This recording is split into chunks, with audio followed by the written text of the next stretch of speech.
Welcome to the Spanish card game of Escoba. The emphasis on the O in the centre. Lovely, attractive pack of cards here from 1610. This is a reproduction set. I'll give you the details in all the comments below. Because this video is principally about gameplay. All the videos that seem to be out there seem to be in Spanish, so we thought it'd be rather nice to have an English version. The cards are really quite different. Wonderful cards, but if I can just explain them in a little detail so you know what's what. First of all, we haven't got diamonds, clubs, you know, the rest.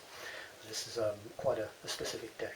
We've got coins. You see the coins, the round ones here, the gold, representing diamonds in a normal set, I imagine. You know, we've got cups here. Cups is the religious angle. You know, that's the church. These are parts of Spanish society. We've got swords here. Odd to notice, really, in a way, but swords representing knights, the military, in other words, yeah, and then the peasants. So you've got the rich, you've got the clerical, ecclesiastical rather, you know, you've got the knights, and you've got the peasants. Now, the deck is a 40-card deck for this game of Escoba. The cards go from 1 to 7, so this is a 3, this is a 4, so you get 1 to 7, and then you get 8, 9 and 10. Now, the 8, 9 and 10 is the king, the knave and the knight. Starting with the 10, this is the king. You can tell it's king because you've got these kind of little castellations on the top above his, or crenellations above his band there. Sometimes they're a bit difficult to make out, these things, so I am going to go through them with you. And this one here, you'll see it's got a horse on it, so this is a knight. We don't have a queen in the Spanish deck, but the hat is very similar and can be mistaken with the knave. So look for a horse, usually horses' legs on the bottom of the cards on these. They're not always clear, not always easy to see. Looking at this one, you've got the knave. Difference is, no crenellations on top and no horses' legs on the bottom. So that's the deck, how it's played, 40 cards, and I'll pass you over to my son and he can explain how the run of the cards works, how the gameplay is. So the main purpose of the game is to make 15 using the cards from the middle and from your hand. We all start with 3 cards each, and on my turn, for example, I could use this 5 of coins alongside the 4 of clubs and the 6 of coins together to make 15. I then add my card to the middle and take away the cards that make 15. The other option that I have here is to play a knight, which is worth 9, onto the 6 and take 15. If I can't play a card, then I would just add it to the middle and we would move on. There are more details on the scoring, which I think we can go through at the end. The scoring takes place after we've exhausted the entire deck, not just after these 3 cards. So once we've finished with these 3 cards, we're then dealt another 3 by the same dealer, and we keep on going until the deck is completely exhausted, and we then do the scoring at the end and then pass on the deck towards the right until a player has reached 21 points. The ordering of the points is also important as to who will win the games, but we will go through these at the end. And with that, I think you can deal them out. This game, this video I should say, and this game as well, is all about the play of the cards. So any other questions, just put them in the comments and we should be able to answer them for you. We'd like to focus on how the game is played if possible. So we have a dealer. The dealer deals out to all the players that are here in the game. It can be 3, it can be 2, it can be 6, or it can be 4 players. You play in teams of 2s if you get to 4 and 6, etc. So I'm going to shuffle the cards as you would do in a normal deck. In a normal game of cards, it's always going to be a mess, isn't it, when you're on a camera. So if you wouldn't mind cutting those for me, cut to the right. So we've got our deck. I'm going to play 3 cards out to each player. Again, it doesn't matter if they're 3 players, 4 players, whatever. 3 to each player, that's mine. Right. So I'm going to play 4 now into the middle as well. 4 cards face upwards. Now, if I was to play, being the dealer, this is one of my advantages, if I was to play 4 cards that all total the value of 15, and here we've got 6, we've got 10, and we've got 4 making 14, 15, 16, 17, not quite got it. If they came to 15, I would claim all those cards there in the middle, and I will put them on my nice little pile here of collection of cards that I've won, with various values that you can see that are written down here. We'll explain those later. If I was to get 2 lots of cards in here, then if there was 2 lots of 15, so it was a king and a 5, and say a knave of a value 8, I think I hope I explained the king is 10, and a knight is 9, and a knave is 8. So if there was a 7 and an 8 there, and a 5 and a king there, that's 2 lots of 15. I would take all of that from the middle and put it on my discard pile here. So it's all totaling 15, or 2 lots of 15. For every time you do an escoba, which is a brush, which is a sweep, like a broom, you sweep clean. When you sweep the table clean, you get a point for that. So we'll talk through the scoring later, but I would take all of those, and then the next player would have nothing to play to, no cards to take from, rather. So I've played out all my cards now. I haven't got that kind of nice clean sweep of 2 15s or 1, so the first player to play is the player to my left. Okay, so normally you play with a closed hand, but we're going to play with an open hand. And I'm going to do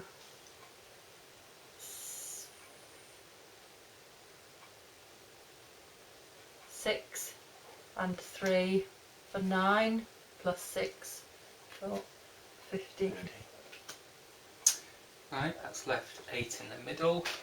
I can't make 15 with anything of that. I've got the king for the 10, but plus the 4, that's only 14. So instead I will have to just add a card to the middle there. So now I've got 18 in the middle, or we've got a 14 and a 14. So if I've got 1, if I've got an ace, then yeah, I'm okay. But unfortunately, all of my cards are too high. A 7 with an 8 would work, but as I say, all coloured cards, that's what I've got here in my hand, are worth 8, 9 and 10. So the knave that I've got in my hand is worth 8. So I'm going to get rid of my knave, because looking at my other card, it doesn't really matter which one I play in that situation. So I'll play down an 8, play down my knave. Okay, I can only put 2 down. Oh, now all even numbers, so there can't be a 15 in there. They are all even numbers. And I will do something that I don't usually do, and put down just a 1 and not take anything. Ah, well, that's very kind, because what he's done now is allowed me to demonstrate a rule for you, which is a rule called renuncio. It's not played in all the games. There are different variations you can play to get points in this game. It's a game of hundreds of years have passed, so there are variations in this. One of them is renuncio. So the player who follows the one who makes a mistake, in other words, he could have gained a 15, but hasn't claimed a 15, then that comes to me. So I can see there's a king there, and there's a 4, and there's a 1. We'll talk about point scoring later, but that coin is quite valuable to me as well. So I'll take a 4, and I'll take a king, and I'll take the 1, and I'll make 15. Now remember, I haven't even played a card yet, so this is just, quids in really here. So I now play my king, and with my king I can't make anything out of this, so I play my king down into the middle. So that's a demonstration of renuncio for you. Okay, again I can't do anything with that. I play 2. Right, and again we've got all evens, so I can't do anything. I will just add that into the middle. Okay, and still we've got all even, so whatever happens, Got your last card. whatever I get, whoops, so, Your last I've card. got one last Just that last card, oh card. crikey, I forgot I've got one last card there, oh crikey. So I've got a knave which is worth 8, and I need a 7 to go with it. Basically I need an odd number to make 15, so I know I can't possibly do anything with that card, so I'm going to play that card down there. Right, okay. Don't normally get this much in the middle. No, very rare, isn't it? What's going on? Right, 3 cards for you, 3 cards for you, and 3 cards for me again. Again, it'll be the same as the 4, 5, 6 play, whatever. It's always 3 cards that are played out to people. Right, so it's the same again. I'm the one who deals again. First player to my left plays. Right, I'm going to play open again here. Right. Okay. Okay, I want those coins, So do a 3 on that 2 to make 5, with the king make 15. Right, and there's lots to choose from here. Let's go for 3 plus the 4 to make 7, plus the 8 from the knave to make 15. 15, right, well that's a knave there in the middle. Remember there are no horse's feet and there's no crenellation on the top there. So he's worth an 8. So I've got 9, 10 plus the 4, I've got 14 in there. If I've got an ace, woohoo, I'm in business. So if I play an ace down on there, it's 8, 9, 10, 11, 12, 13, 14, 15. That means I score an escoba. So I place those cards down there, and so it makes it easier for the point scoring later. I turn one of my cards up, doesn't matter which, but it's just one for the escoba Just like that. that I've just taken. Yeah? Okay, so I've left nothing in the middle now, double advantage. So the next player can't win any cards. You'd think we'd staged it, wouldn't you? Shall we speed it up and go to the end of the deck? Yep, we'll play through super fast. You can slow it down if you like, and then we'll come to the scoring at the end.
It's 10.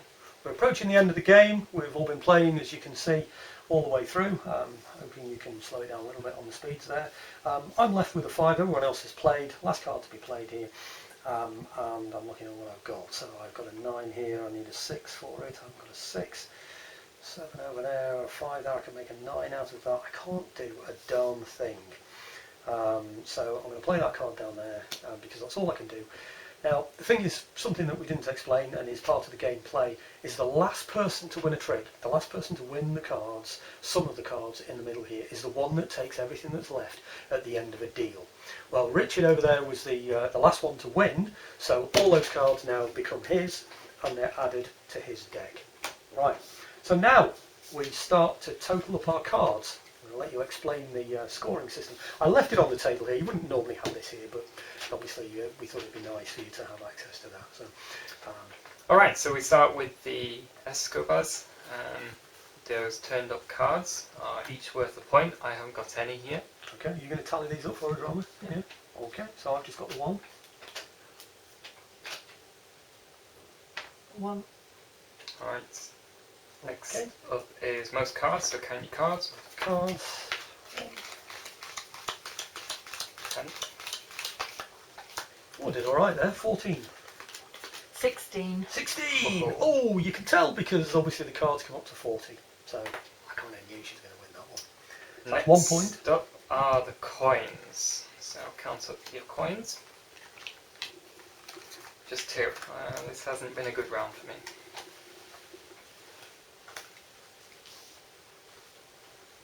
I've only got 2. So that means you must have 6. Have you? 1, 2, 3, 4, 5. I've got one hiding somewhere. Oh, maybe I missed one. Oh, sorry, I missed one. It was upside down. Coin in there. See, this is what you've got to watch out for. It's a bit tricky, this. But anyway, okay. Yeah, so I had 3. You still win.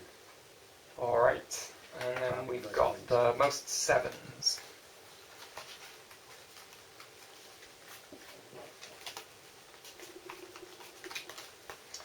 Just one for me. I've got 2, so that means I've won most 7s, because you can only have 1. Yeah. Only 4 7s, of course, 4 of each seat in the game. But who got the 7 of And coins? I got the 7 of coins. 7 of coins as well. Yep. Right. It's a point for the 7 of coins. Right, and the all 7s, well, we know that can't have happened, so nobody scores for that one. And that's the round. So It shows the scores in the round there. So, total scores you can see on there for round 1. We play to 21. It's the first to 21. Notice there's an order for these as well. So, if the Escoba takes you over the 21, doesn't matter how many you've got of these other things, the others are not going to win. It's the first to get over the finish line. If you both get over the finish line on Escobas, then it's the one who's got the most, basically, and it works that way down all of these cards. Yeah, simple, up to 21. You can play it up to 31, you might want to make it a longer game. You can add extra scorings in for various things if you want. You can double these scores, make them 2 points if you wish as well. So some say for all the 7 score 2 points instead of just the 1 point, because it's a particularly difficult thing to get. So it's up to you, you can play around with that. But what happens now is we take all these cards back. And I was the last one to deal, or in fact the first one to deal in this game. I would now pass those cards to the right, yeah, and my son over there to the right, he will then shuffle the cards, I'll split the cards, and he'll play to the left. And that's the age-old Renaissance game of Escoba. Leave any comments below, we'd much appreciate it, and I'll leave any other information that we feel as though we've left out on the description below, like where you can even get these cards from. It's not that easy actually.